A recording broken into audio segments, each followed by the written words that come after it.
हाँ Praveen,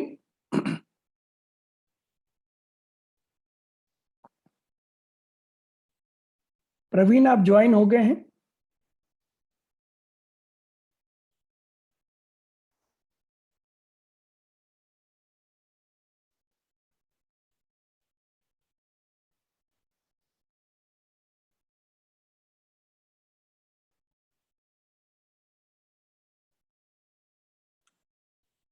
yes Praveen,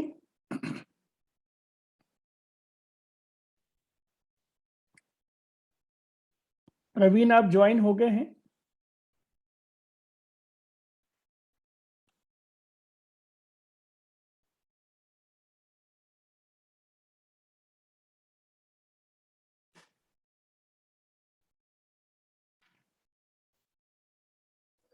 hello. हाँ बेटा, गुड मॉर्निंग, आप ज्वाइन हो गए। हाँ सर, गुड मॉर्निंग। ओके बेटा, तो प्रवीण आपको ये स्लाइड दिख रही होगी। हाँ सर। गुड, तो हम स्टार्ट करें अपना class. Yes sir. Okay okay, तो प्रवीण अपन ने लास्ट टाइम कुछ प्रोग्राम देखे थे जो बहुत ही बेसिक थे। क्या आपने बना लिए वो प्रोग्राम?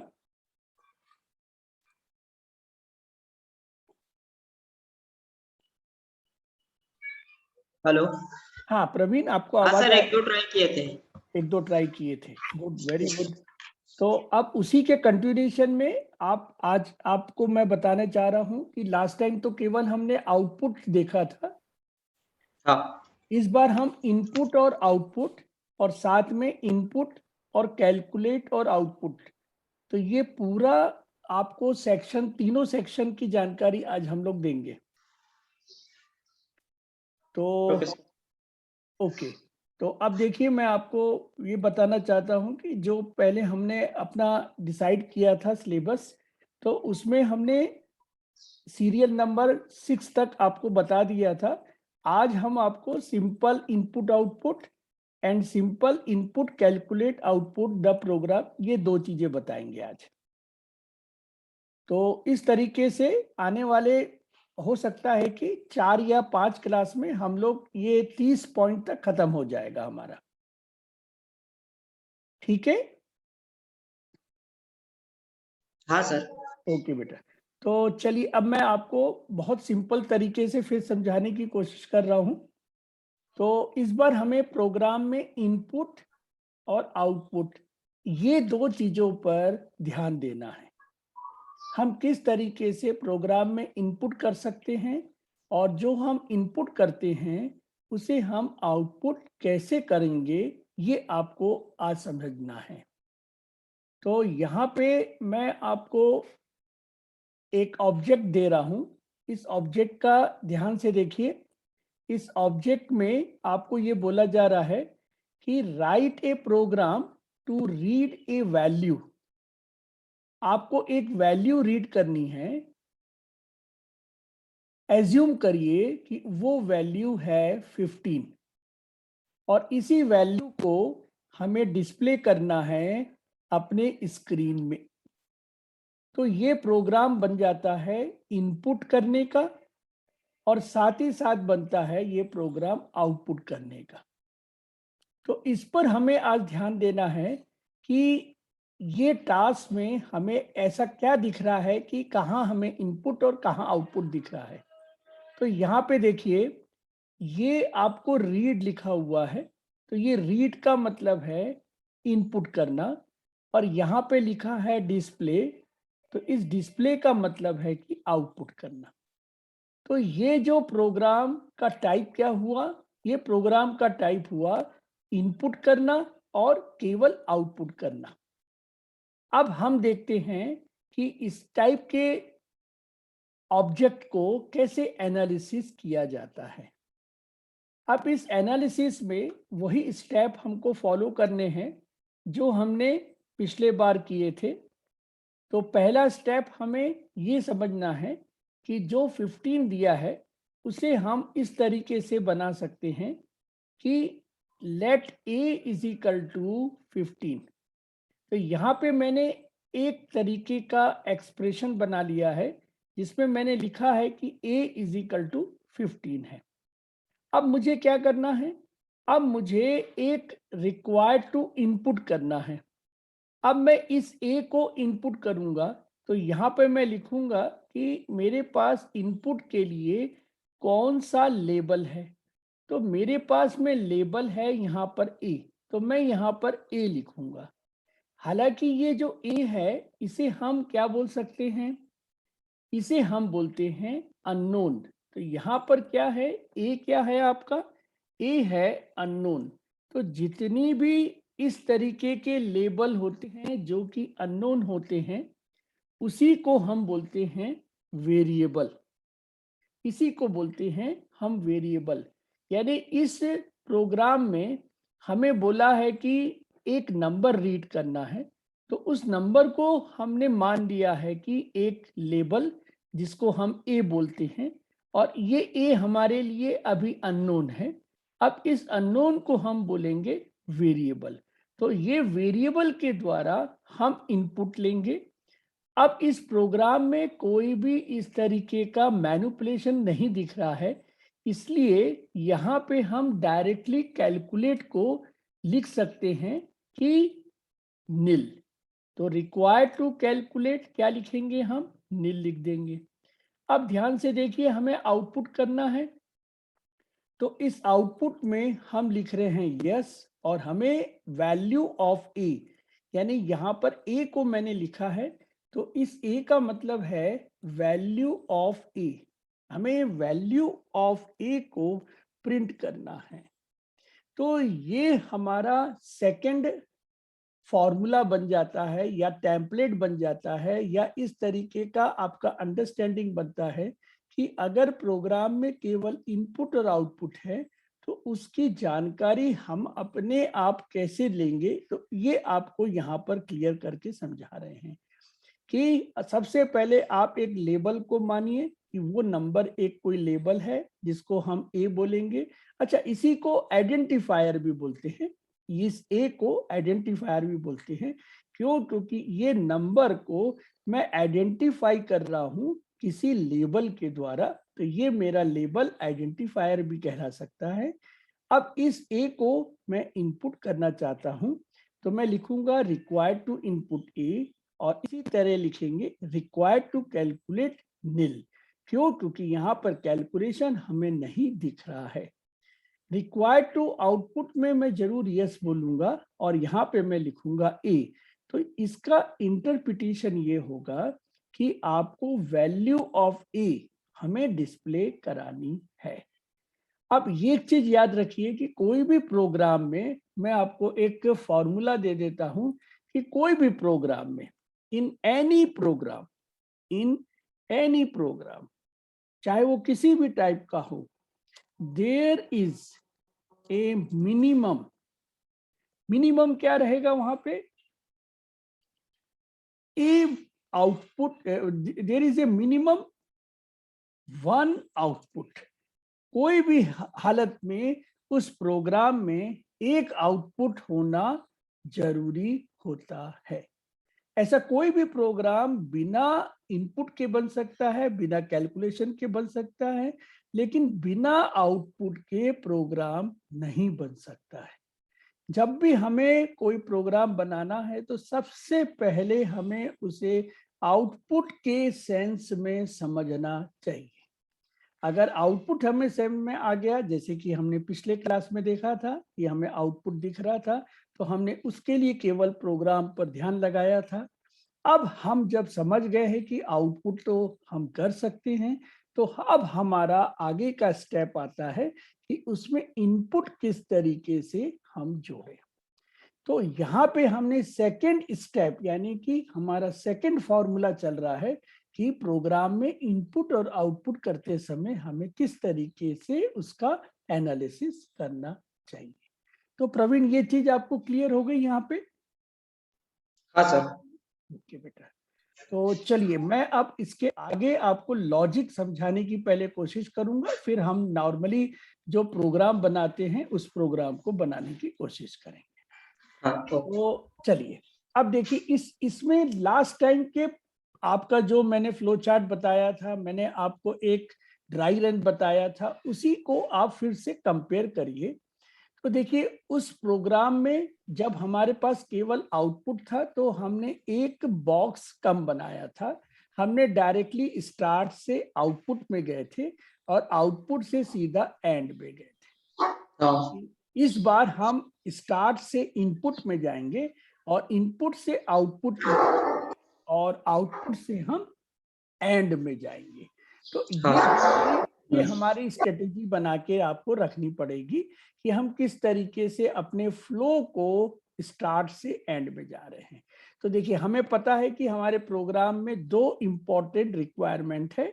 तो पहला रिक्वायरमेंट यहाँ पर आपको दिख रहा है कि आपको इनपुट करना है, तो जो लेबल आपने मांगा था वो यहाँ पर आप देंगे। इसके बाद सेकेंड स्टेप में हमें वही चीज आउटपुट भी करना है, तो हम यहाँ पर उसे आउटपुट कर देंगे। तो ये मेरा लॉजिक बन गया कि मेरे प्रोग्राम में दो इंपॉर्टेंट इंस्ट्रक्शन बनेंगे।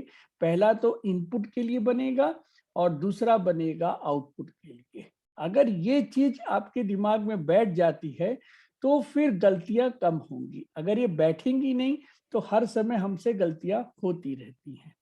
अब मैं इस प्रोग्राम को पहले एक विदाउट कंप्यूटर रन करके देखने की कोशिश करता हूं।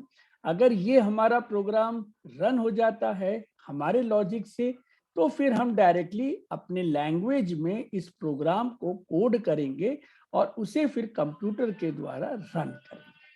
तो सबसे पहले यहाँ पर देखिए कि मैंने एक टेबल बनाई है। इस टेबल में सबसे इम्पोर्टेंट जो हमने यहाँ पर सेल बनाए हैं, देखिए पहला सीरियल नंबर है, दूसरा इनपुट है, तीसरा कैलकुलेट है और तीसरा आउटपुट है। तो ये मैं हर समय कॉमन रखूंगा, ज्यादा बदली यहाँ पर चेंजेस नहीं करते हैं। तो यहाँ पर सीरियल नंबर का मतलब ये है कि आप कितने बार प्रोग्राम को रन कर रहे हैं। उसके बाद इनपुट यहाँ पर क्या इंपॉर्टेंट अननोन्स है उसके बारे में आपको बताना है। अगर कोई कैलकुलेशन हो रहा है उसे यहाँ पर डिस्प्ले करेंगे। और लास्टली हमारे प्रोग्राम में आउटपुट किसका आ रहा है, क्या आउटपुट, जैसे लास्ट टाइम प्रोग्राम में हमारा था आउटपुट वेलकम, तो हम जितने बार रन करते थे केवल वेलकम दिखता था। आज हमें इस तरीके का प्रोग्राम नहीं है, हमारा इस बार का प्रोग्राम इनपुट पर डिपेंड है। तो जब प्रोग्राम इनपुट पर डिपेंड होता है तो ये डायनेमिक प्रोग्राम बनने लगते हैं। तो अब ध्यान से देखिए कि पहली बार जब मैंने इसे रन किया, जब पहली बार आप इसको रन कर रहे हैं तो मैंने वैल्यू ए की कितनी ली है, 15 ली है, 15 ली है। अब इस 15 को रीड करने के बाद हमने 15 किससे रीड किया है, एक अननोन लेबल को हमने ए माना है, ए के द्वारा हमने 15 को रीड किया है। अब इसे रीड करने के बाद हम देखते हैं कि कैलकुलेशन, इसमें कुछ भी नहीं करना है तो हम नील लिख देते हैं। और यहाँ पे हमें इसे आउटपुट करना है तो हमें इस ए की वैल्यू यहाँ पे मिलनी चाहिए 15।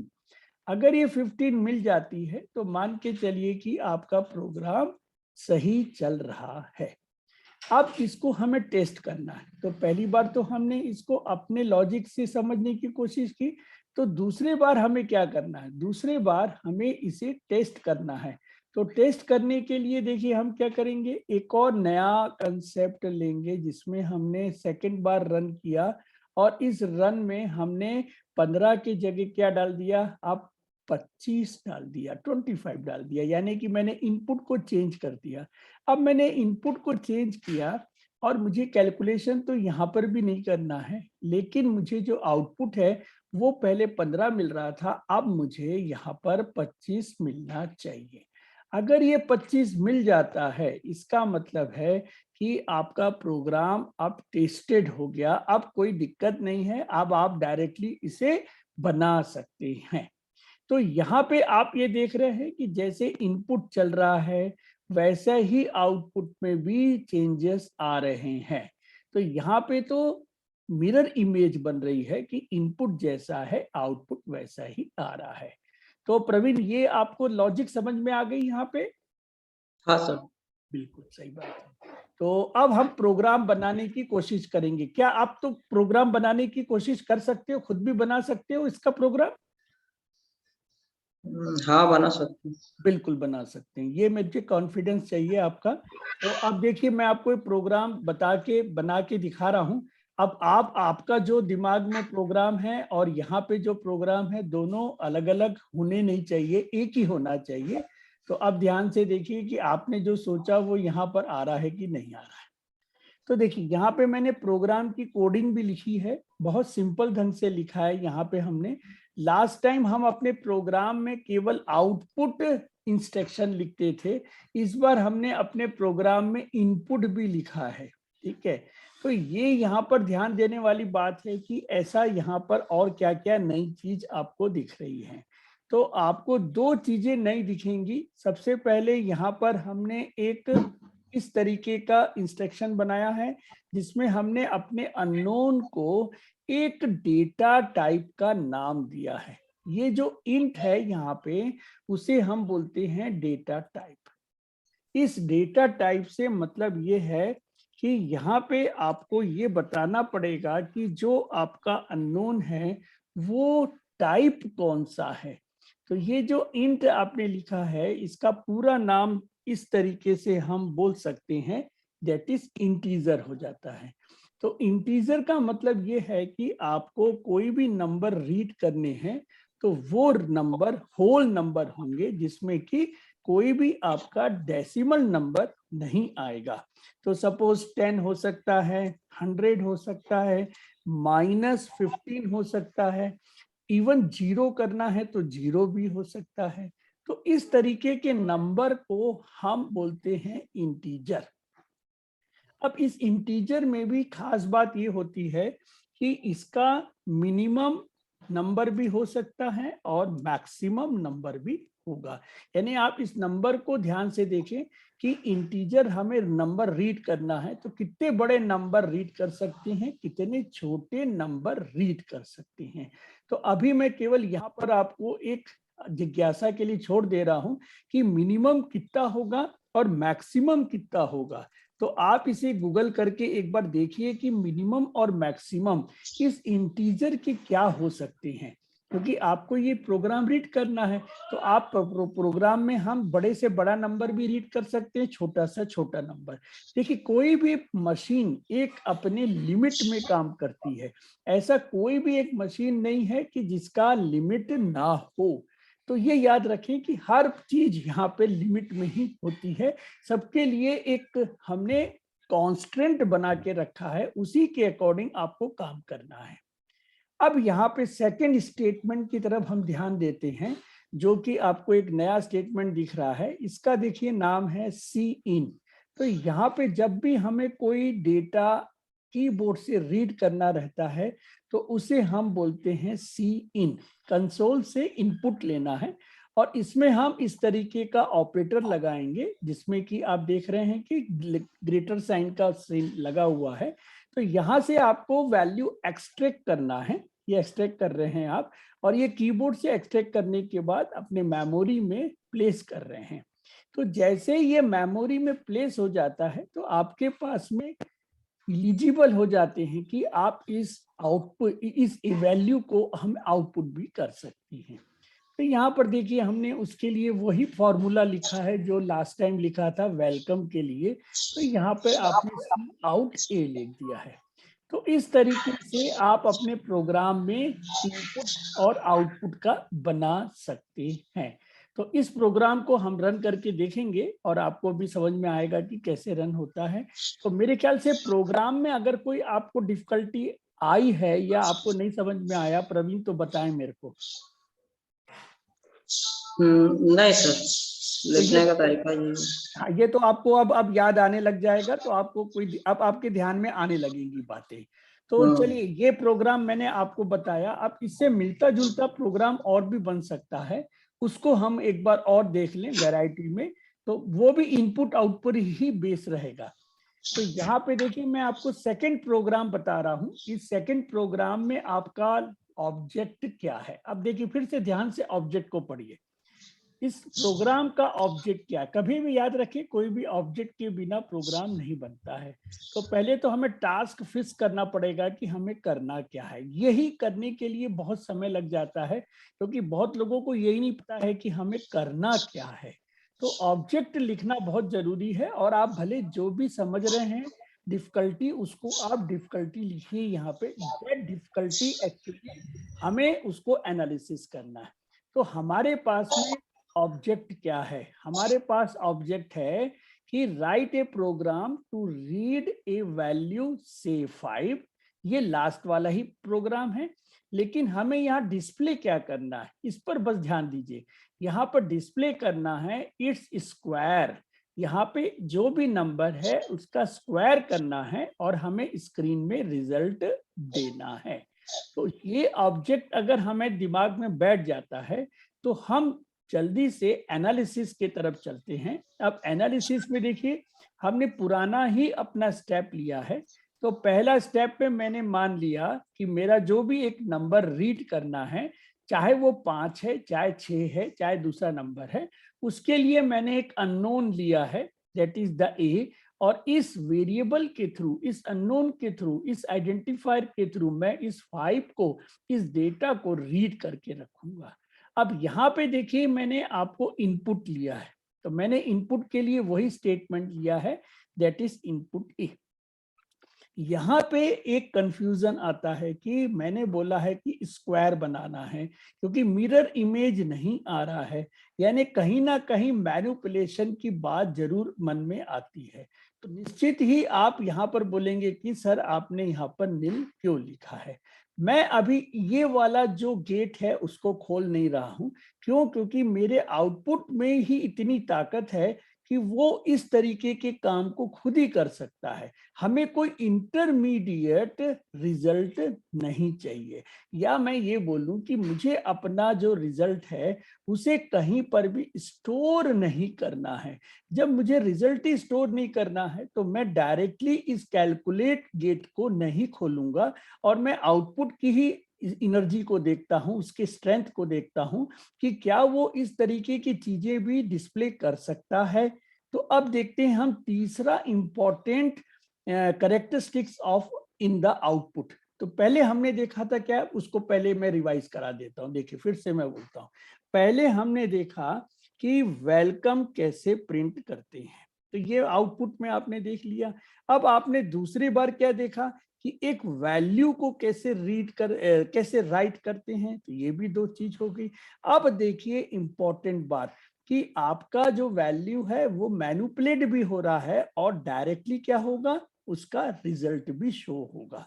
तो अभी मैं कैलकुलेट को ओपन नहीं कर रहा हूं, उसका कारण मैंने आपको बता दिया कि यहाँ पर अभी मुझे कैलकुलेशन का जो रिजल्ट है उसे कहीं पर भी स्टोर नहीं करना है। जब स्टोर नहीं करना है तो उस चीज को ओपन नहीं करेंगे आप। तो इसलिए मैंने यहाँ पर इसको खास नहीं लिखा है। कंफ्यूज बिल्कुल नहीं होंगे आप अपने आप से, क्योंकि ये नील का मतलब ऐसा नहीं है कि इस प्रोग्राम में कैलकुलेट नहीं हो रहा, कैलकुलेट हो रहा है, लेकिन ये आउटपुट में आ रहा है, इसलिए इसको हम सीधा आउटपुट में ही रखने जा रहे हैं। अब ध्यान से देखिए कि आपका, हाँ रवि अपनी तरफ का माइक थोड़ा सा बंद कर देना जब होगा। हाँ सर। हाँ, तो यहाँ पे मैं आपको ये बताना चाह रहा हूं कि अब देखिए आउटपुट में आपको क्या करना है, इस आउटपुट में आपको इस ए का स्क्वायर बनाना है। तो देखिए ध्यान में, हमें फॉर्मूला क्या है वो भी एक्चुअल में यहाँ पे मुझे लिखना चाहिए। स्क्वायर क्या है मेरा, ए इंटू ए है। तो ये मैंने फॉर्मूला बनाया है ए का मल्टीप्लाई करके। तो जो भी मैं वैल्यू डालूंगा वो यहाँ पर स्क्वायर हो जाएगा। तो मेरे को जो टास्क दिया है कि write a program to read, तो मैंने रीड कर लिया। अब रीड करने के बाद क्या करना है, डिस्प्ले करना है। तो डिस्प्ले कैसे करना है, डिस्प्ले करने के लिए थोड़ा ट्विस्ट यहाँ पर दिया है कि आपको इसका स्क्वायर निकालना है। तो जब भी स्क्वायर निकालना है तो उसको हम इस तरीके से, हम इंटरमीडिएट को अभी इसमें नहीं दिखा रहे हैं, यहाँ पे केवल हम a को मल्टीप्लाई कर दे रहे हैं। तो इस तरीके से आप अपने आप को यहाँ पर सेटिस्फाई कर सकते हैं टास्क के द्वारा कि आपका वैल्यू रीड हो रहा है और रीड होने के साथ साथ वैल्यू को स्क्वायर किया जा रहा है। तो मेरे ख्याल से ये 3 चीजें आपको समझ में आनी चाहिए कि आउटपुट में बहुत इंपॉर्टेंट कैरेक्टरिस्टिक्स हैं। पहला कैरेक्टरिस्टिक्स है कि हम स्ट्रिंग को डिस्प्ले कर सकते हैं।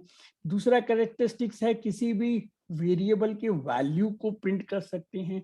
तीसरा इंपॉर्टेंट कैरेक्टरिस्टिक्स है कि हम किसी चीज को मैनिपुलेट कर सकते हैं, प्रोसेस कर सकते हैं और प्रोसेस करके उसका रिजल्ट भी डिस्प्ले कर सकते हैं। तो ये फंडामेंटल जो टिप्स हैं प्रोग्रामिंग के, वो अगर हमें पूरे तरीके से मालूम है तो निश्चित तरीके से प्रोग्रामिंग आपके पास आएगी, आपको प्रोग्रामिंग के पास जाने की जरूरत नहीं होनी चाहिए। तो ये हमारा ऑब्जेक्टिव होता है प्रोग्रामिंग में कि स्टूडेंट किसी भी तरीके से इस फंडामेंटल को एटलीस्ट एक बार समझ लें, फिर बड़े से बड़े प्रोग्राम को बनाते समय ये कंफ्यूजन नहीं होना चाहिए। तो चलिए मैं अब इसको इम्प्लीमेंट करके बताता हूं, है ना। प्रवीण, जहां पर भी दिक्कत हो माइक ओपन करके मेरे से बात कर लेना। हाँ सर। ठीक है बेटा। तो यहाँ पे मैं अब आपको प्रोग्राम को इम्प्लीमेंट करके बताता हूँ। देखिए, जब भी हम आगे बढ़े तो पीछे वाले प्रोग्राम को हमें ध्यान रख के ही बढ़ना है। तो पीछे वाले प्रोग्राम में हमने देखा था कि वैल्यू को रीड करना और उसे राइट करना, तो वही हमें यहाँ पर लेना है। प्रोग्राम को हम चेंज नहीं कर रहे हैं, प्रोग्राम तो वही आपका आगे बढ़ेगा, लेकिन यहाँ पे आप देखिए किस तरीके से हम उसको प्रिंट कर सकते हैं। तो पहले लॉजिक को समझ लीजिए। यहाँ पे हम क्या कर रहे हैं, यहाँ पे हम इनपुट ले रहे हैं जो पिछले बार भी लिया था। तो इनपुट आपका एज इट इज है। आउटपुट में बस केवल आपको क्या रखना है, a इंटू ए रखना है, यानी a की वैल्यू डायरेक्टली a इंटू ए पर आ जाएगी। अब इसको कैसे समझेंगे, तो सबसे पहले अंडरस्टैंडिंग में आपको ये देखना है कि हमारे पास में एक टेबल बना के इसको समझा जाता है कि किस तरीके से प्रोग्राम के अंदर हमारे स्टेप्स काम करते हैं। तो सबसे पहला जो स्टेप होता है वो इनपुट का ही होता है। कोई भी प्रोग्राम में ये याद रखें कि पहला जो स्टेप होगा वो होगा आपका इनपुट। तो ये स्टेप 1 ही कहलाता है, इट इज स्टेप 1। यहाँ पे मैं बोलूंगा तो ये कहलाएगा आपका स्टेप 2, यानी कैलकुलेट करना है। और थर्ड स्टेप में क्या कहूंगा कि मेरे पास में उसका आउटपुट है। तो ये 3 स्टेप होंगे, 1 2 3। इसे कभी भी इसी सीक्वेंस में लिखेंगे और समझेंगे। तो यहाँ पे देखिए मेरे पास क्या है कि इनपुट ए है, तो मैं यहाँ पर ए कर रहा हूँ। कैलकुलेट मेरे पास नहीं है। हाँ, आउटपुट में मुझे क्या करना है, ये मैंने यहाँ पर थोड़ा सा गलती हो गया, यहाँ पे मुझे a मल्टीप्लाई बाई ए लिखना चाहिए। तो a मल्टीप्लाई बाई ए से मेरा आउटपुट का सेंस डेवलप होगा कि मुझे करना क्या है। तो यहाँ पे सबसे पहले हमने जो सोचा वो देखेंगे और फिर प्रोग्राम को टेस्ट करके देखेंगे कि क्या वो प्रोग्राम अकॉर्डिंग टू दूसरे वैल्यू पर काम कर रहा है कि नहीं कर रहा है। तो सबसे पहले यहाँ पे हमने 5 को लिया है। तो 5 के अकॉर्डिंग देखिए यहाँ पर हमने लिया है इनपुट 5 और आउटपुट में कैलकुलेट में कुछ भी नहीं है तो इसको नील ले लिया है। और यहाँ पे मैं बोलूंगा 5 इंटू 5 दैट इज द 25। तो यहाँ पर ये 25 हो रहा है, जिस प्रकार से हमें चाहिए वो हमें आ रहा है। अब हम प्रोग्राम को टेस्ट करके देखते हैं। तो इस प्रोग्राम को टेस्ट करने के लिए हमने दूसरा एक नंबर लिया है जो है कि 10। अब इस 10 को ध्यान से देखिए कि यहाँ पे अगर ये 10 का स्क्वायर यानी 10 इंटू 10 अगर ये 100 दे देता है तो मान के चलिए कि आपकी लॉजिक प्रोग्राम में सही चल रही है। अब आप डायरेक्टली अपने प्रोग्राम को कोड की तरफ ले जा सकते हैं। तो अब मेरे ख्याल से इस प्रोग्राम की लॉजिक हमारी तैयार हो गई है, मैं सेटिस्फाई हो गया हूं। अब मुझे क्या करना है, अब मुझे कोडिंग की तरफ जाना है। कभी भी याद रखें, कोडिंग बनाने से पहले ये एक कॉन्फिडेंस दिमाग में लाएं कि मेरी लॉजिक सही है कि नहीं है। और जब तक आपकी प्रोग्रामिंग लॉजिक सही नहीं है, आप पेपर और पेन का यूज करिए, पेपर पेंसिल रबर का यूज करिए, उसमें लिखते जाइए, मिटाते जाइए, फिर लिखते जाइए, फिर मिटाते जाइए। यही एक तरीका है किसी भी प्रोग्राम को समझने का। डायरेक्ट कोडिंग में कभी भी कोई भी प्रोग्रामर या कोई भी बिगिनर जो कि प्रोग्रामिंग सीखना शुरू किया है, वो डायरेक्टली कोडिंग में अपने आप को सेटिस्फाई नहीं कर सकता है। तो चलिए, मैं आशा करता हूं कि आपको ये लॉजिक सही समझ में आई है। अब आप, हाँ प्रवीण, यहाँ सब समझ में आ गया आपको? हाँ सर। बिल्कुल सही बात है। तो अब हम यहाँ पर देखना चाह रहे हैं कि इसकी लॉजिक कैसे बनेगी। तो देखिए, लॉजिक पर हम अब प्रोग्रामिंग की कोडिंग पर आते हैं। तो देखिए, प्रोग्रामिंग की कोडिंग में मैंने दो स्टाइल की कोडिंग यहाँ पर आपको और बताई है, क्योंकि एक चीज और मुझे आपको इस प्रोग्राम के द्वारा समझाना है। तो पहले ये देखिए मेथड 1, यहाँ पे मैं मेथड 1 पर जा रहा हूँ। इस मेथड 1 पर ही अपने आप को कंसंट्रेट करिए आप। It is the method 1। तो देखिए, मेथड 1 में हमने क्या लिखा है? मेथड 1 में बिल्कुल हमने वही कॉपी किया है, पुराना वाला फॉर्मूला, जिसमें इंट ए है, सी इन ए है और सी आउट ए इंटू ए। तो यहाँ पे मैंने अपने आप को कोई भी एडवांस कंसेप्ट नहीं बनाया है। मैंने यहाँ पे वही चीज ली जो मुझे आती थी। तो जो मुझे आती थी, पहली क्या चीज आती थी कि जो भी अननोन है उसका हमें डेटा टाइप फिक्स करना है। ये याद रखें कि कोई भी प्रोग्राम में जब भी कोई अननोन लेबल आता है, जब भी कोई, ये रूल 1 है, या जो भी आप इसको रूल 1 मान लीजिए, कि ये याद रखिए कि आपके पास अगर कोई अननोन आता है ना, तो अननोन को सबसे पहले आप वहां पर उसका लेबल बना लीजिए कि आपको लेबल क्या चाहिए।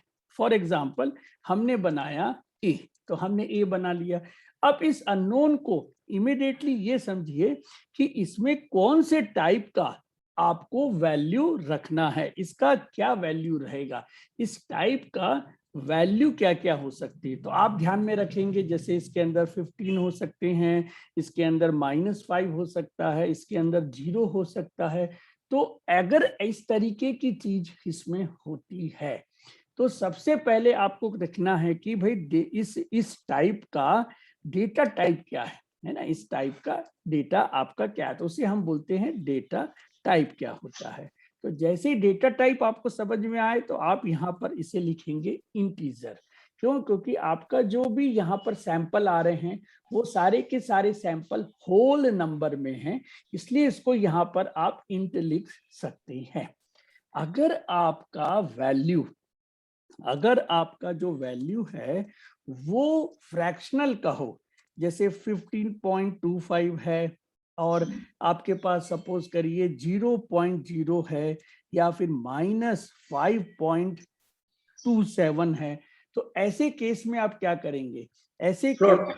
आपका जो टाइप आएगा, वो डेटा टाइप हमारे पास आएगा फ्लोट।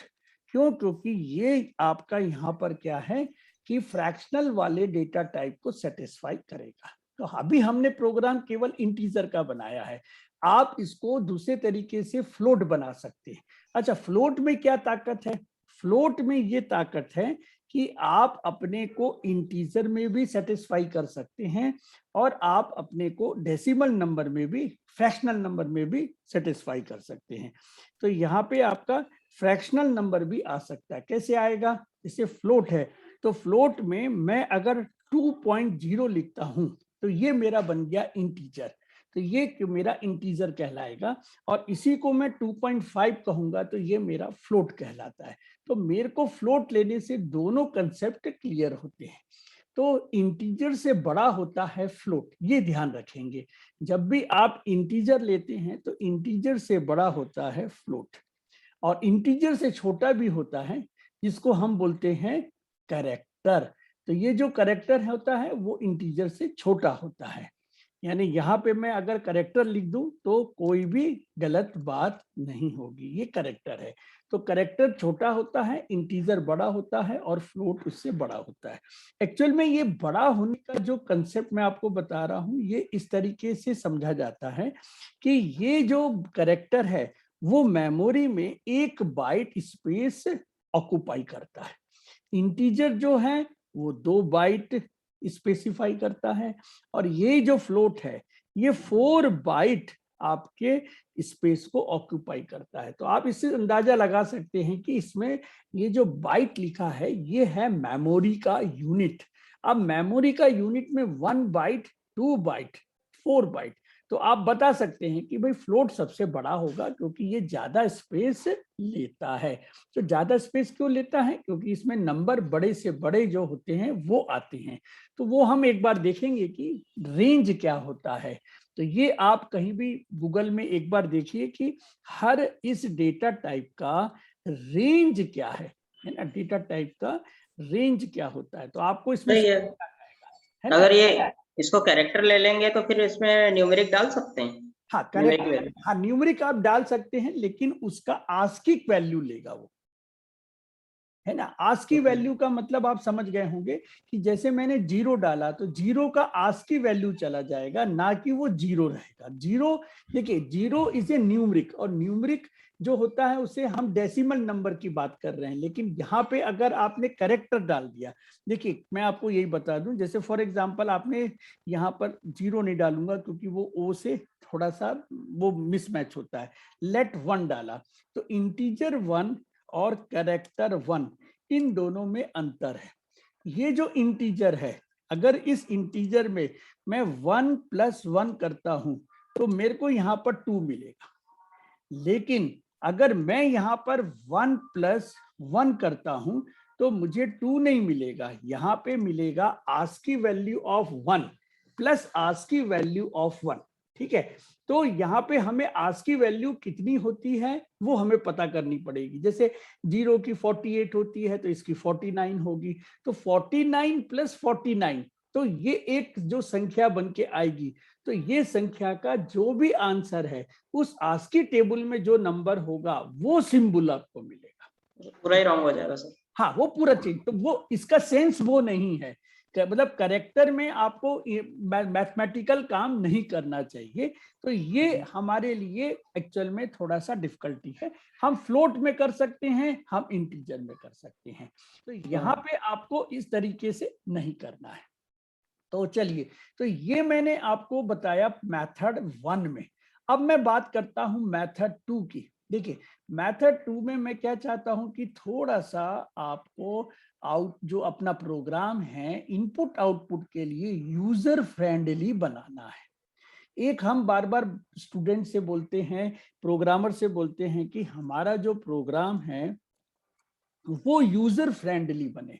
यूजर फ्रेंडली का मतलब ये होता है कि इनपुट और आउटपुट में इस तरीके का मैसेज इन्वॉल्व करें कि यूजर, क्योंकि यूजर जो है वो कोडिंग को नहीं देखता है, जो भी कस्टमर है या जो कंप्यूटर के सामने बैठा है उसे एक्चुअल में आपके मैसेज से मतलब है कि मैसेज क्या मिल रहा है।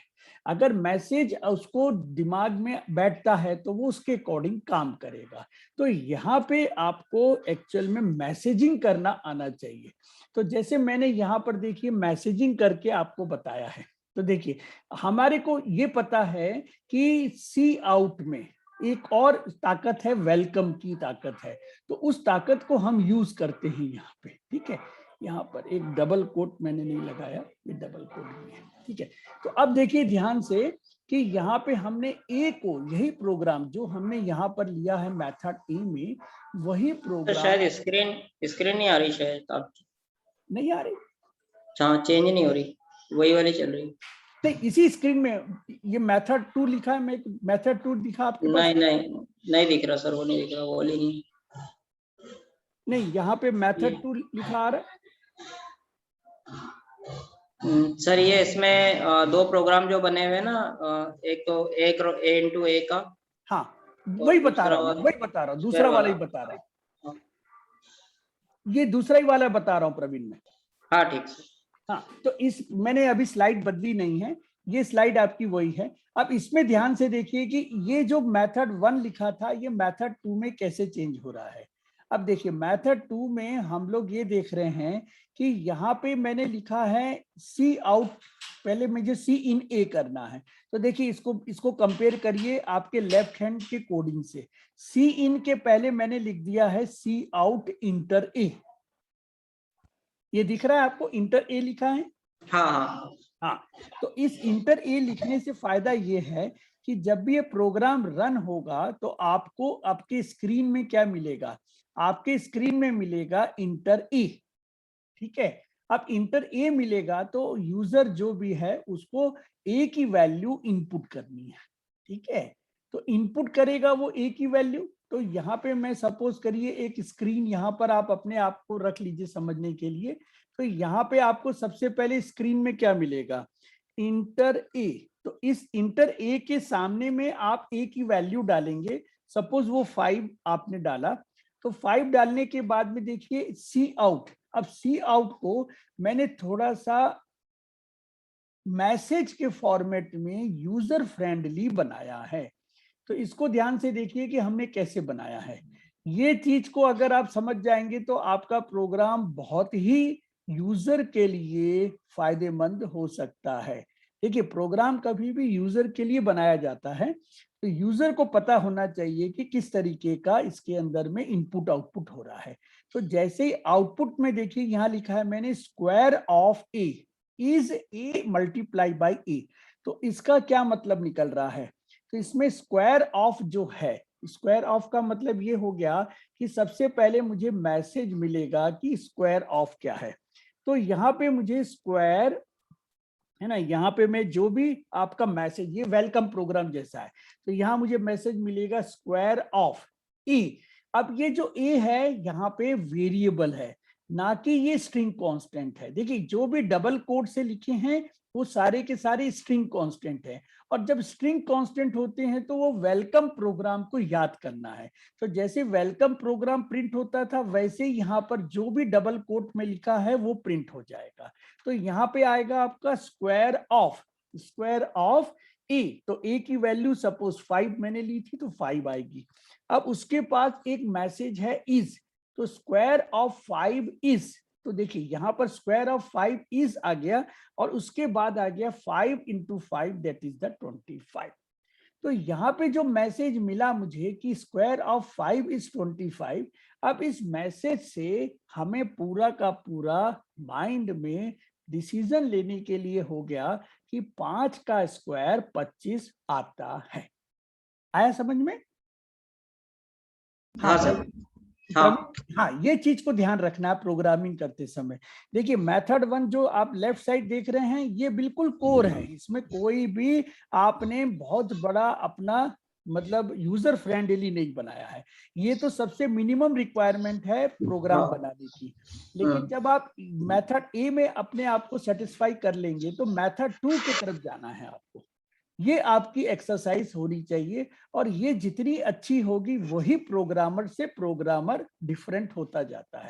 देखिए मेथड 1 में जो आप बना रहे हैं, मेथड 1 की जो प्रोग्रामिंग है ये तो हर प्रोग्रामर को आता ही है, मतलब ये डिफरेंस नहीं होता है। लेकिन मेथड 2 जो कि आपको राइट हैंड साइड में एक प्रोग्राम दिया है, अगर इसको आप बनाना स्टार्ट करेंगे तो ये आपका प्रोग्राम दूसरे प्रोग्रामर से अलग हो सकता है। आया बात समझ में? तो ये चीज की तरफ हमें मेहनत करनी है। सबसे पहली मेहनत तो लेफ्ट हैंड साइड के लिए करनी है जिसमें कि आपको कोई दिक्कत नहीं, आप कर सकते हो। लेकिन जब ये मेथड 1 आपसे बनने लगे तो आपका दूसरा काम है मेथड 2। अच्छा, मेथड 2 की मेहनत आप कितनी भी करेंगे उतनी ही कम होती है, क्योंकि इसके अंदर में बहुत सारी वैरायटी हैं जो कि हम अपने इंटेलिजेंस के द्वारा समझते हैं। ठीक है, तो अब मैं आपको ये चीज समझ में आ गई आपको पूरी तरीके से? हाँ ओके, बहुत अच्छी बात है। तो देखो अब अपन यहाँ पर एक और नया फॉर्मूला आप स्टार्ट करने वाले हैं जिसमें हम कैलकुलेट को भी इंट्रोड्यूस कर रहे हैं। ठीक है, अब देखिए कैलकुलेट को हम अगर इंट्रोड्यूस कर रहे हैं तो इसके अंदर क्या है, देखिए अब यहाँ पे मैं आपको तीसरा ऑब्जेक्टिव दे रहा हूँ। अच्छा, ये ऑब्जेक्टिव भी, हाँ ये ऑब्जेक्टिव भी आपका पहले सेकंड वाला ही है। चलिए इसको भी मैं क्लियर कर देता हूँ। इस ऑब्जेक्टिव में ध्यान से देखिए, मैं 3 वेरिएबल, 3 अननोन को प्रिंट करना चाहता हूँ। Write a program to read, यहाँ पर रीड है, याद रखें कि यहाँ पर हमारा प्रोग्राम रीड करने के लिए बना रहे हैं। अब रीड में क्या क्या करना है? सबसे पहले तो आपको रीड करना है एक इंटीजर वैल्यू, दूसरा रीड करना है फ्लोट वैल्यू, और तीसरा रीड करना है एक कैरेक्टर वैल्यू।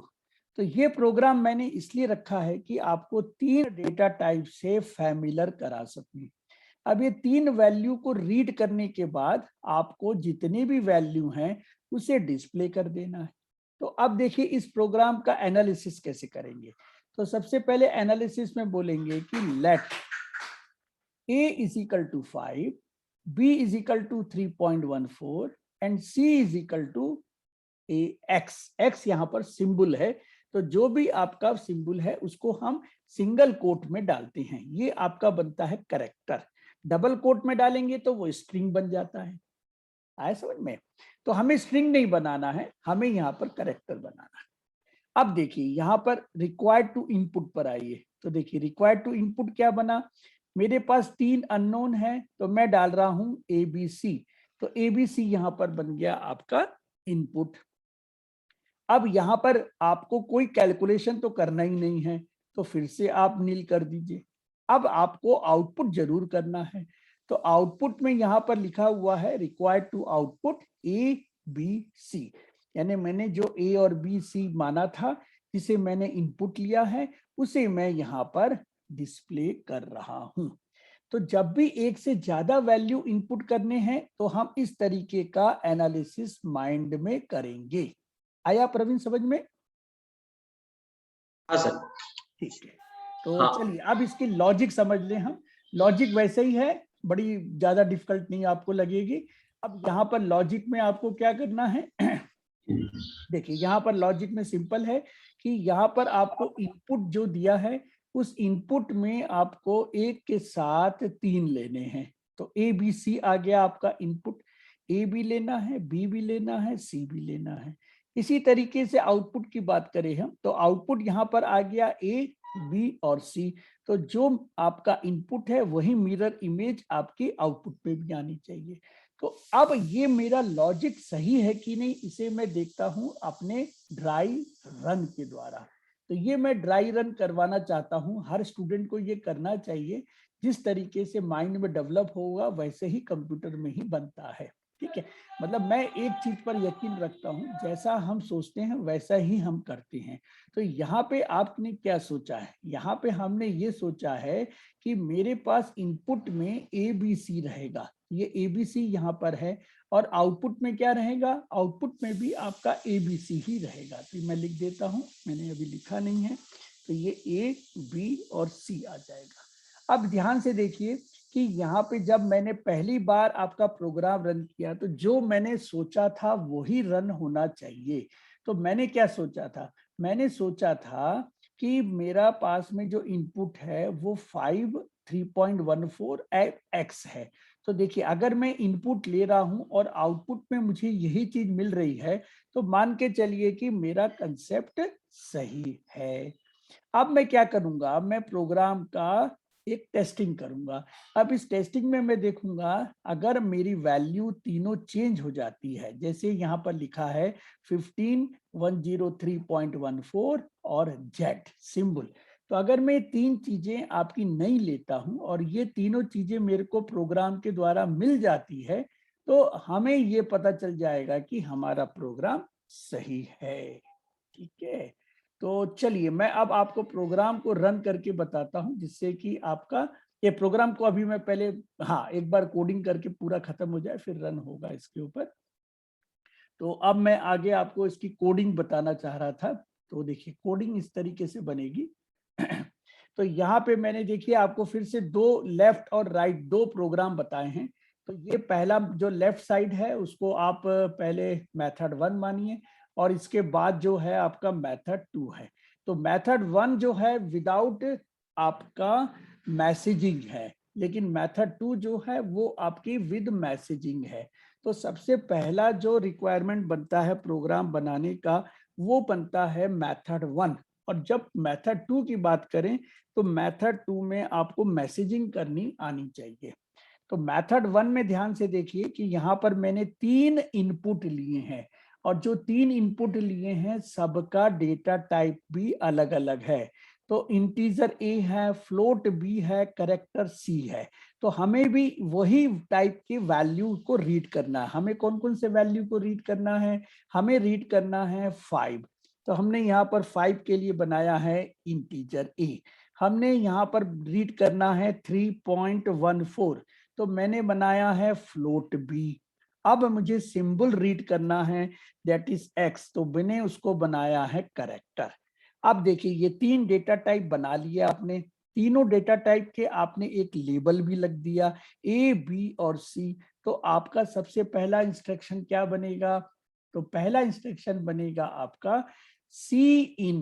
तो सी इन के द्वारा आपको तीनों के तीनों चीजें इनपुट करनी है, ए बी और सी। अब इसको इनपुट हो जाने के बाद हम करेंगे आउटपुट। तो यहाँ पर आउटपुट में हमें वही चीजें फिर से लिखनी है और ये आपको इनपुट और आउटपुट मिरर इमेज देगा। तो यहाँ पे ये पहला मेथड है जहां पर मिनिमम रिक्वायरमेंट पे आपको काम करना आना चाहिए। अब मैसेजिंग की बात करें तो देखिए राइट हैंड साइड में वही प्रोग्राम मैंने लिखा है पर वो मैसेजिंग के द्वारा लिखा है। तो मैसेजिंग में ये है कि सबसे पहले मैंने एक मैसेज बनाया, इंटर ए बी एंड सी। तो यहाँ ध्यान से देखिए राइट हैंड साइड में इंटर ए बी सी लिखा है। इसका मतलब क्या हो रहा है? इसका मतलब ये हो रहा है कि आपको पहले एक मैसेज मिलेगा, उसमें आपको, जैसे मैं अगर स्क्रीन बना के यहाँ पर अपने माइंड में रखूं, ये सपोज मेरा एक स्क्रीन है, तो इस स्क्रीन में मुझे क्या मिलना है?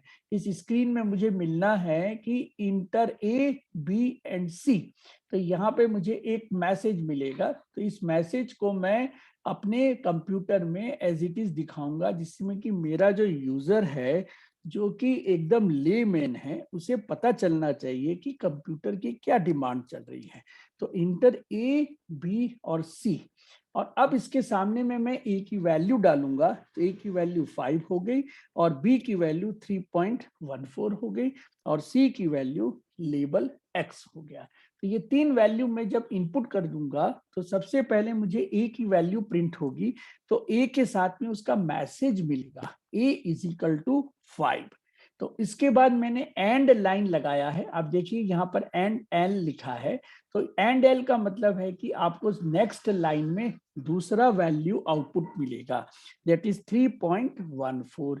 इसके बाद तीसरा आपके पास सी है, तो सी इज इक्वल टू मिलेगा एक्स। तो इस तरीके से हमें अपने प्रोग्राम को समझना है कि कैसे आउटपुट हमें दिख रहा है।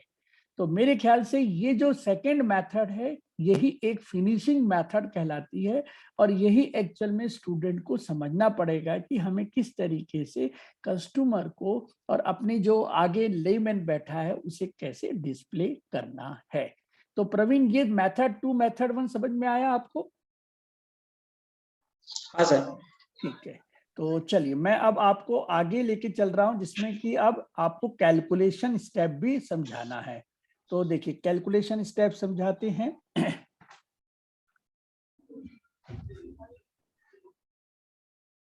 अब देखिए कैलकुलेशन स्टेप में हमें क्या करना है। अच्छा, एक चीज और मैं यहाँ पर बताऊं कि आपका जो प्रोग्राम है इसके अंदर में हम जैसे कैलकुलेशन कर सकते हैं। तो ये एक लास्ट प्रोग्राम आपका इनपुट आउटपुट का आ रहा है। इसमें हमने इस तरीके से आपको बोला है कि write a program to read 2 number. आपको 2 नंबर रीड करने हैं और इस नंबर का हमें एडिशन करके उसे डिस्प्ले करना है। देखिए इसमें आपको दिख तो रहा है कि 3 काम करना है, लेकिन अभी हमें वेट करना है कैलकुलेशन को इस तरीके से। सॉरी, मैं इसको अच्छा इस तरीके को मैं आपको बताना ही चाह रहा था। इसमें मुझे, हाँ, इसमें आपको basically input, calculate and output, ये जो प्रोग्राम आपको दिख रहा है इनपुट भी है, कैलकुलेट भी है और आउटपुट भी है। ये तीनों चीजें इसके अंदर आ जाएंगी आपकी। तो कैलकुलेट एंड आउटपुट, ठीक है, अब ध्यान से देखिए कि ये तीनों चीजें कहाँ दिख रही हैं आपको। अब ध्यान से देखिए प्रोग्राम के अंदर, तो देखिए प्रोग्राम में हमें क्या बताया है, सबसे पहले रीड करना बताया है, तो ये एक पहला काम करना है। दूसरा काम बोला है एडिशन करना है, और तीसरा काम बोला है डिस्प्ले करना है। ठीक है, तो प्रवीण ये तीन चीजें आपको दिख रही होंगी, रीड करना, एडिशन करना और डिस्प्ले करना। हाँ तो इस तीन का मतलब है कि तीन आपके एनालिसिस में भी होने चाहिए। तो सबसे पहले एज्यूम करिए कि let a is equal to 15, b is equal to 20। यहाँ पे देखिए मैंने एक एडिशन के लिए फॉर्मूला बनाया है। तो जब भी आपको अगर फॉर्मूला नहीं दिया है आपके टास्क में, तो आपको उसके लिए फॉर्मूला बनाना पड़ेगा, तभी वो प्रोग्राम आगे बढ़ेगा। आपका मतलब एडिशन कर दो, ऐसा नहीं है कि वो एडिशन खुद कर लेगा। एडिशन के लिए आपको प्रोग्राम में फॉर्मूला बनाना पड़ेगा। तो एडिशन के लिए फॉर्मूला क्या हुआ, तो एडिशन के लिए फॉर्मूला हुआ C is equal to a plus b. तो आप C is equal to a plus b का फॉर्मूला यहाँ पर बनाएंगे, फिर आप इसमें अपने एनालिसिस पे आ जाइए। तो देखिए सबसे पहला एनालिसिस है रिक्वायर्ड टू इनपुट, तो यहाँ पर ए और बी इनपुट हो रहा है। फिर रिक्वायर्ड टू कैलकुलेट, तो रिक्वायर्ड टू कैलकुलेट में C हो रहा है। और रिक्वायर्ड टू आउटपुट में देखिए, तो आउटपुट में भी C आ रहा है। तो मेरे ख्याल से प्रवीण ये प्रोग्राम आपको समझ में आ रहा है, जिसमें इनपुट भी हो रहा है, कैलकुलेट भी हो रहा है और आउटपुट भी हो रहा है, क्योंकि ये प्रोग्राम सबसे आखिरी इस फॉर्मूले का है जिसमें हमको हर चीजें दिखनी और समझनी चाहिए। हाँ सर। तो चलिए अब मैं आपको इस पर और आगे एक बनाता हूं, कोडिंग कैसे करेंगे इस प्रोग्राम की। इस प्रोग्राम की कोडिंग के लिए ध्यान रखें कि हमें तीन चीजें आ जाएंगी यहाँ पे। तो सबसे पहले इसके अंदर में देखिए स्टार्ट, अब आपको फ्लो चार्ट में कुछ चेंजेस दिख रहे हैं प्रवीण? यस सर, एक प्रोसेस बढ़ गया ना कैलकुलेट का। ये हाँ, अब ये तुम अपना देखो माइंड लगाना स्टार्ट कर दिए। तो यहाँ पे पहला जो प्रोसेस है वो इनपुट का था, सेकंड प्रोसेस अब बढ़ गया है, कैलकुलेट आ गया है, और तीसरा प्रोसेस यहाँ पर आउटपुट आ गया है। बिल्कुल सही तुमने पकड़ा है, बिल्कुल तुम सही समझने में जा रहे हो। तो अब देखो ये प्रोसेस तुम्हारे लिए, यही लॉजिक है मेरे लिए प्रोग्राम में। देखो यही प्रवीण लॉजिक है, अगर इसको हम समझने लगे ना तो हमारा प्रोग्राम बिल्कुल बनने लगेगा। अब देखिए सबसे पहले हम अपने प्रोग्राम में ड्राई रन में ये फिक्स कर लें कि हमें क्या क्या चीजें करनी है। तो यहाँ पे देखिए हमको सब चीजें दिख रही हैं। सबसे पहले हमको अपने आप को इस तरीके से फैमिलर करना पड़ेगा। फैमिलर इन द सेंस कि हमें इनपुट क्या है, इनपुट में देखिए मैंने ए और बी लिखा है। कैलकुलेट क्या है, कैलकुलेट में मैंने सी लिखा है। आउटपुट में मैंने क्या लिखा है, सी लिखा है। अब ये पहले चीज आपको फिक्स हो जानी चाहिए। अब हम सबसे पहले टेस्टिंग करते हैं। तो टेस्टिंग में देखिए यहाँ पर सबसे पहले मैंने दो नंबर लिया है 15 एंड 20, और मुझे 35 मिल रहा है, और मुझे आउटपुट भी 35 मिल रहा है। यानी ये प्रोग्राम जैसा मैंने सोचा वैसा मुझे मिल गया है। अब मैं प्रोग्राम की टेस्टिंग करूंगा। तो टेस्टिंग में देखिए मैंने यहाँ पर वैल्यू चेंज कर दिए हैं, एक 50 कर दिया, दूसरा 100 कर दिया। अब इन दोनों का एडिशन करेंगे तो निश्चित ही 150 मिलना चाहिए, और आउटपुट में भी ये 150 मिलना चाहिए। तो ये हमने अपने पेपर और पेंसिल से कर लिया है। इसमें हमने अभी प्रोग्राम कंप्यूटर के द्वारा नहीं किया है। तो सबसे पहले हम अपने आप को फिक्स कर लें कि हमें मिलना क्या चाहिए, क्योंकि कंप्यूटर में तो वो आपको आउटपुट देना शुरू कर देगा, लेकिन आउटपुट पर कॉन्फिडेंस कब आएगा? कॉन्फिडेंस जब आएगा जब आप पहले पेपर में पेंसिल से लिखें और पहले उसको फिक्स करें। तो प्रवीण ये आपको लॉजिक क्लियर हो गई? Yes sir. ओके।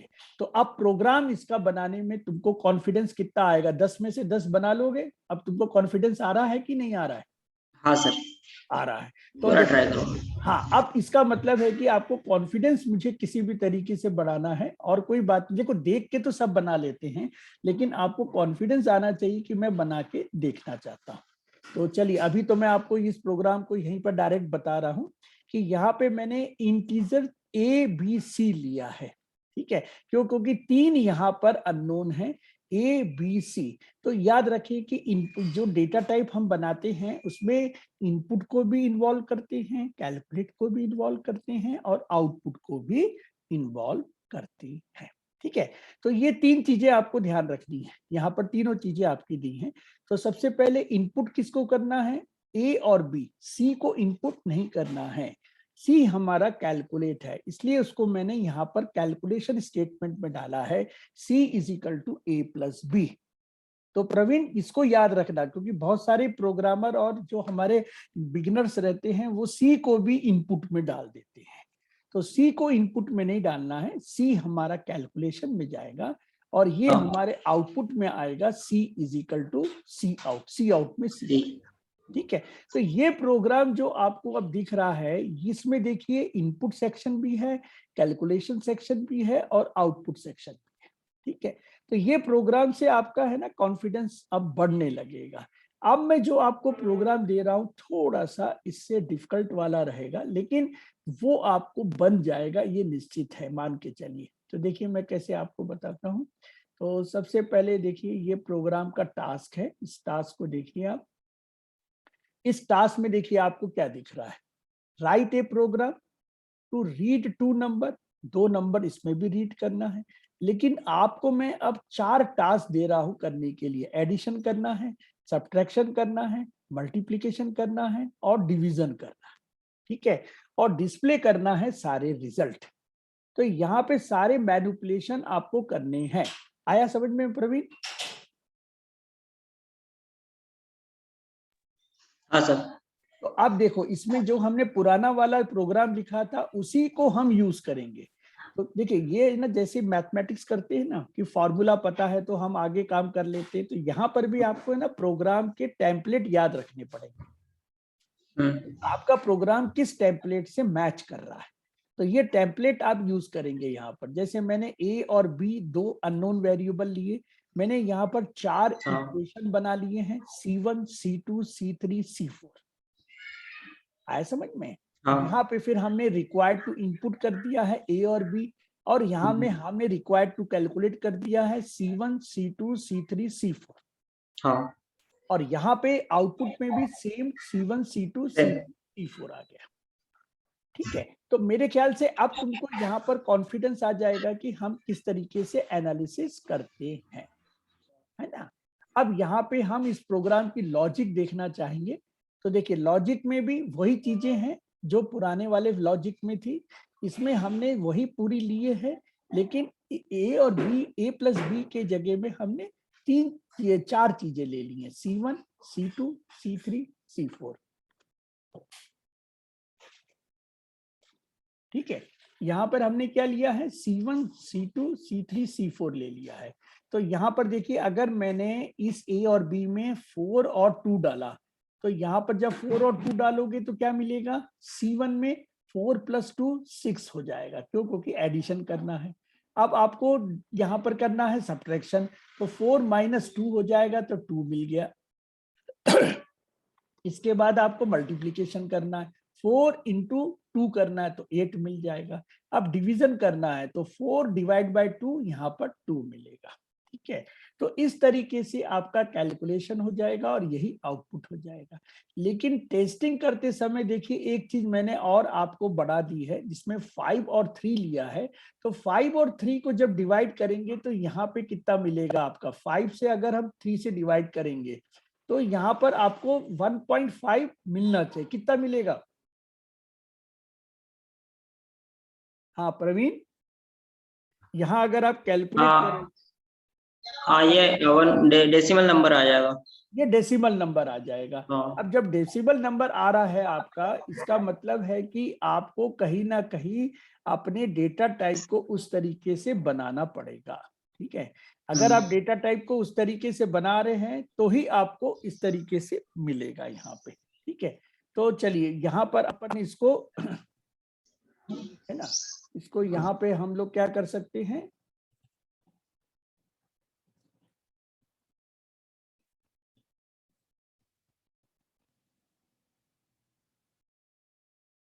ओके।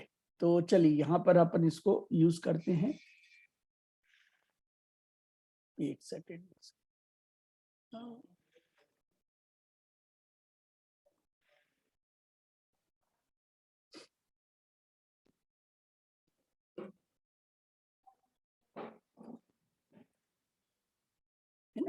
तो यहाँ पे जो 1.5 की जगह है ना, एक्चुअल में यहाँ पर 1.67 आएगा, ठीक है, 1.67 आएगा, ठीक है, वो यहाँ पे 1.67 आता है। तो चलिए, ये अभी अपन ने समझ लिया, यहाँ पे इस तरीके से होगा। अब इस प्रोग्राम की लॉजिक पर हम आते हैं। तो लॉजिक कैसे बनेगी, बड़ा सिंपल है, फिर से वही हम यूज कर रहे हैं कि यहाँ पर C1 है, C2 है, C3 है, C4 है।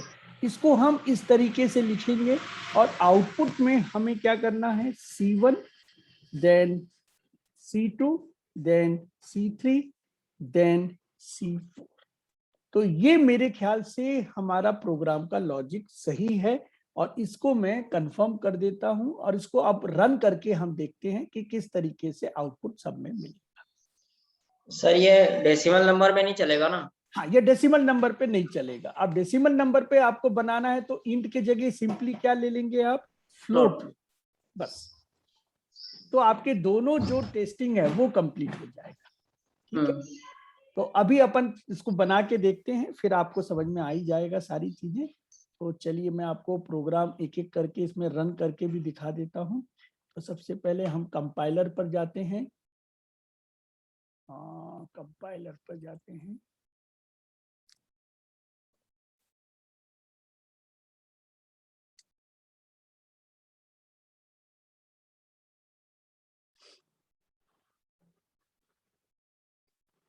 मैं अब आपको एक स्क्रीन डिस्प्ले का, मतलब पहले वाली स्क्रीन को मैं हटा रहा हूं और फिर दूसरी स्क्रीन को मैं आपको जोड़ूंगा।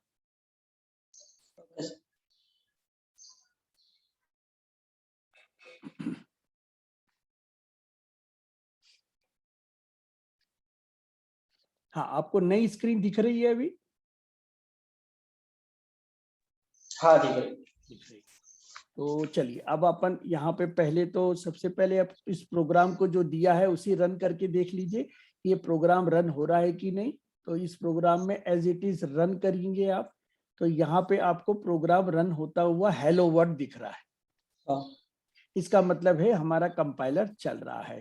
अब इस प्रोग्राम को हम डिलीट कर रहे हैं और यहाँ पे हम अपना प्रोग्राम लिखेंगे।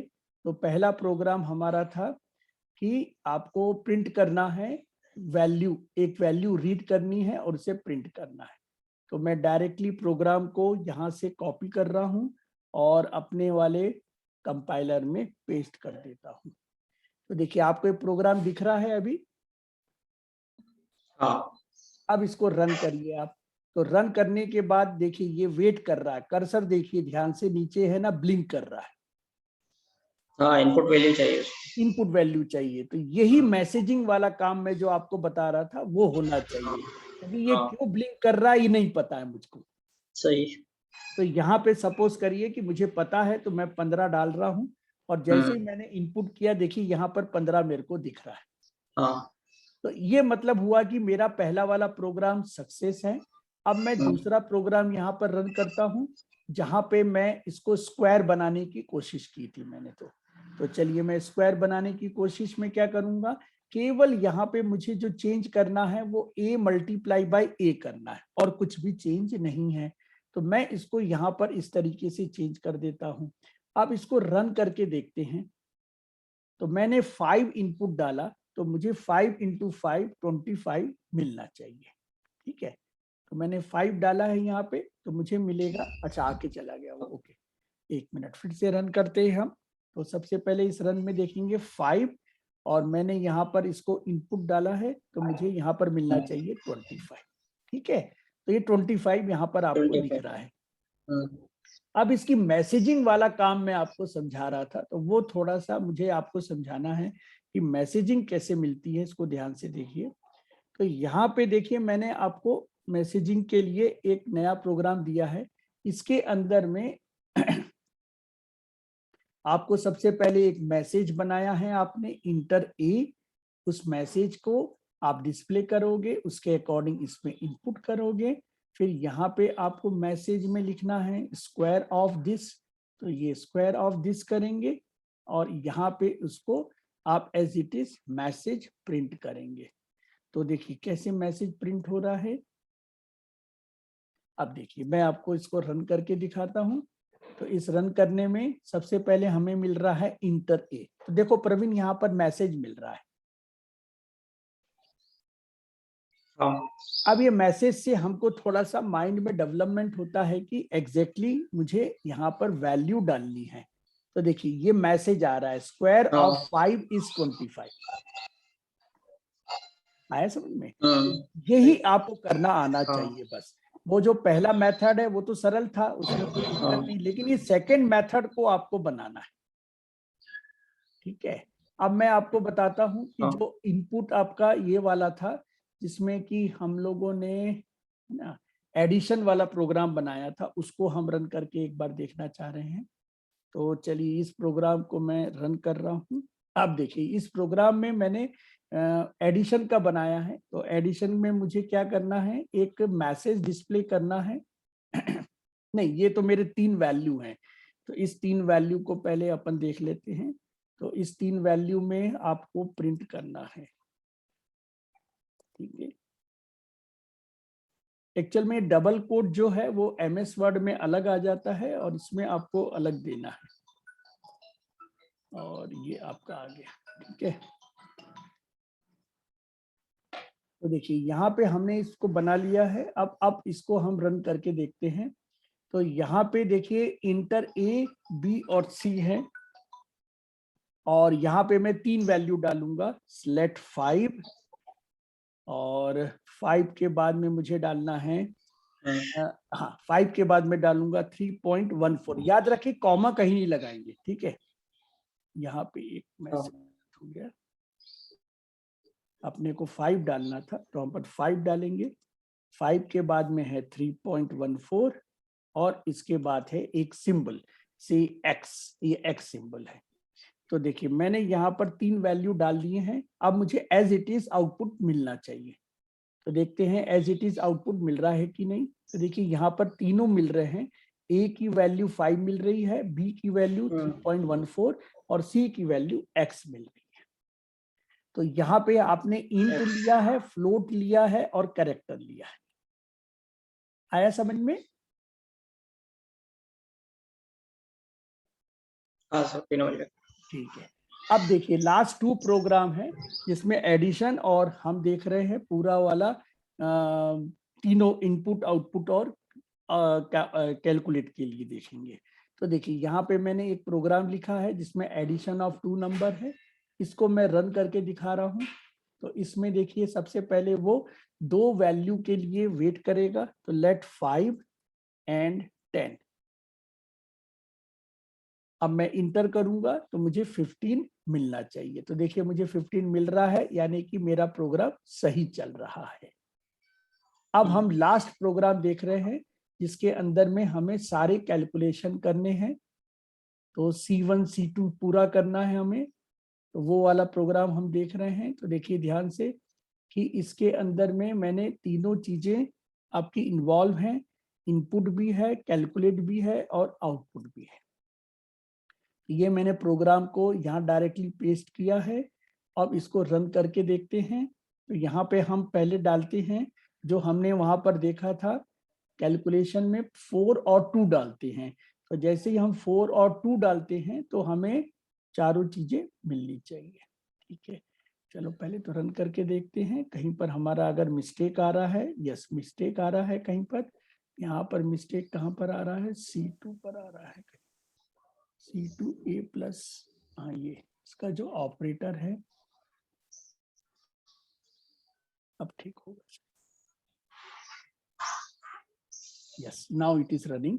अब मैं यहाँ पर डाल रहा हूँ 4 and 2। तो देखिए 4 and 2 में मुझे 4 आंसर मिलेंगे। तो पहला आंसर है 6, दूसरा आंसर है 2, तीसरा आंसर 8 और चौथा आंसर 2 है। तो प्रवीण देखो ऐसे वाले आंसर में थोड़ा कंफ्यूजन है कि ये 6282 है कि ये 4 आंसर है। हाँ, ये अलग अलग होना चाहिए। हाँ, इसको मैसेजिंग करना आना चाहिए आपको। ठीक है ना? हाँ। तो अच्छा, अब यहाँ पर अपन ऐसा करते हैं कि दूसरा वाला डालते हैं जिसमें हमारे पास में आंसर था 5 and 3। अब देखते हैं कि ये 5 and 3 में क्या आंसर दे रहा है। 5 and 3, तो इसमें हमको देखिए आंसर दे रहा है। सबसे पहले आपको जो आंसर दे रहा है C प्लस 5 3 8 दे रहा है। 8 के बाद आपको आंसर दे रहा है दूसरा वाला a माइनस बी, 5 में 3 गए 2 दे रहा है, ये भी सही दे रहा है। तीसरा दे रहा है मल्टीप्लाई, यानी 5 और 3 15, तो ये 15 सही दे रहा है। चौथा आंसर दे रहा है प्रवीण 1.67। हाँ सर। ठीक है, तो इस हाँ। तरीके से आप अपने प्रोग्रामिंग को करिए तो आपको है ना इसमें बेनिफिट मिलेगा। तो मेरे ख्याल से सारी चीजें क्लियर हैं आप? हाँ ओके, तो मैं क्लास यहाँ पर क्लोज कर रहा हूँ अब। ठीक है सर, ठीक है बेटा, उसको ओके। बना के देखता हूँ सर। अब को बना के देखिए, कॉन्फिडेंस लेना है, नहीं लोगे तो फिर मजा नहीं आएगा। हाँ सही। ओके बेटा, थैंक यू बेटा। Okay, thank you.